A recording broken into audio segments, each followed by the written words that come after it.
อ้าวบ่เห็นมานะมานะเอ้ยมานะมานะเอ้ยมานะมานะเอ้ย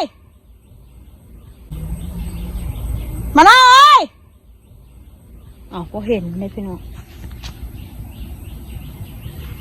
บ่เห็นป้าพี่น้องไปตามหาลูกอ่ะมันลงไปเล่นทงหน้าผุ่นไปบักไกลๆหนึ่งคนกลับมาเอารถไปนำเอามันพี่น้องเอ้ยโคตรละมันไปเล่นน้ำเด็กน้อยมันผูมันเคยเล่นน้ำอะไร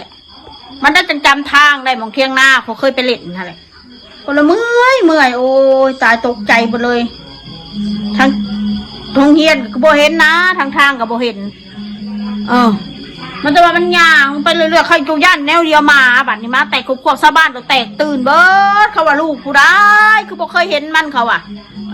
ลูกจะว่าโอ้ยลูกคนนี้ละโอ้ยขอดย่านมากัดเราอ่ะตายแล้วเนาะเราอ่ะโคตรมานาหน่อยแล่นลงไปหอดทงหน้าคุณไปหอดแล้วก็มันมี3 ทาง 2 ทางคนจำทางก็ได้ก็ลังสิแลนกลับมาพอที่นั่งนิดหน่อยนะมาหูจักกับมาหน้าเรากำลังสิมาส่งละอันน้องเขาเห็นมันไปกายหอดเทือนเฮาหูจักเด็กเขาเจ้าเห็นเทือนใหม่ขวดโอ้ใจมาลามโซ่สันลามโซ่มันก็ผิดกฎหมายอีสันดอนอีสันดอนลามมือมึงงั้นหากุญแจนั่นล็อกมือมึงไว้ล็อกนิ้วมามึงนั่นไรมึงจะไม่มาหาคอมเมนต์บอกเสียคนอย่าพากันระยำไรอย่าพากันนั่นสาดชั่วอะไร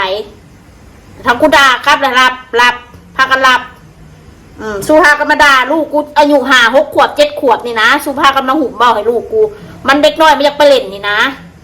มันเกินไปแล้วมันเกินคำว่ามนุษย์มานานติดใจคำนึกสู้มันบ่มีความเป็นคนแล้วให้กูด่าเนี่ยเขาเด้อคลิปเนี่ยก็จะเป็นกูศูนย์ค่ะ